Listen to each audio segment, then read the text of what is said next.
you're probably wondering, why did I slide in like that? That doesn't matter. What I'm here to answer is, what does this year's spiritual theme mean? Now, you're probably all wondering that. I'm wondering that. So, let's go ask a few students, see what they think. Oh, hey. Hi, Billy. Hi. Hey, can I ask you a question? Yeah. What do you think this year's spiritual theme means? I feel that this year's spiritual theme means that we should all unite as one and come together to show each of our love for each other and just love each other. Beautiful answer. Now, let's go ask a few other students. I think it really wants us to think about what makes us, what brings us together, what we have in common as opposed to what differentiates us, I think if we really think about those things and we really focus on what we have in common and what we can bond over, I think it'll, help us grow in respect and in unity with each other. And I think that's really important. So, we heard a few student testimonies, but what do you think the expert on the matter knows about it? Let's go ask Father Paul a few questions.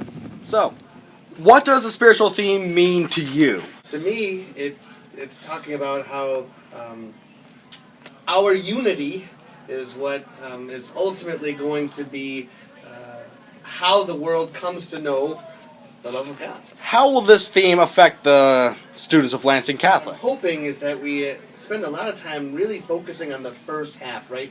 Make us one, right? Because until we get that down, the second half can't happen.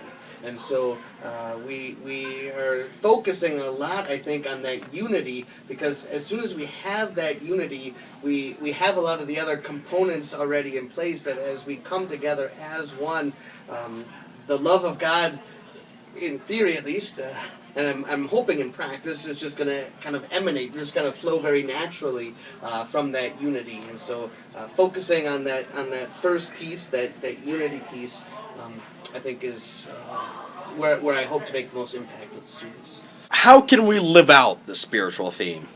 The first thing we do is we try to figure out where, if any, are those divisions, right? And that division kind of can come from all sorts of places, from unforgiveness or kind of this kind of judgmental attitude that a lot of us have. And so we start by looking at ourselves and trying to figure out, where am I divided from my brothers and sisters in Christ, from my fellow students? Well, what would you recommend we do to spread the intention of this theme to the rest of the world? Well, and again, it starts with the first piece, right? It's got to start with us actually coming together as one. And then, again, hopefully, as that piece happens, the spreading of the gospel, right? The spreading of God's love, the showing forth of our Christianity is just going to come a lot more naturally out of that. So, now that you all know a little bit about the spiritual theme, I hope you guys go and take this information and go and do God's work. That's all for today, Cougars. I hope you have a wonderful day.